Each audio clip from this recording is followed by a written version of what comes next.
આજે હતો મિની વ્લોગનો 5મો દિવસ ને આપણે નીકળી ગયા ઓફિસે ને આવી ગયા દુકાનેથી આપણે માવા લઈને વયા ગયા આપણે ઓફિસ બાજુ. આપણે નીકળી ગયા ઓફિસે અને માપવાના હતા હીરા 700 હીરા. સવારમાં તો ગાવું જોવા મળી, તો ધ્યાન રાખજો મિત્રો, અડી ન જાય. અમારા તો ગામથી થાય છે 5 કિલોમીટર મોવા, અને મોવામાં આવેલું છે વોટર પાર્ક.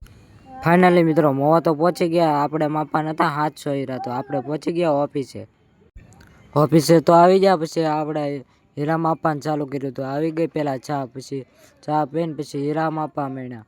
પછી આ બાજુ જોયું તો હીરો ખોવાઈ ગયો. પછી શું થાય આગળ તમે જોજો. આ ભાઈ એમ કે હીરો ખોવાઈ ગયો છે, ગોતાવા લાગ નહીં. પછી શું થાય જો આવું કંઈક હતું. પછી સાંજ પડી જઈને આપણે નીકળી ગયા ઘર તરફ. ઘરે તો પહોંચી જતા. આજનો મીનો વ્લોગ કેવો લાગ્યો?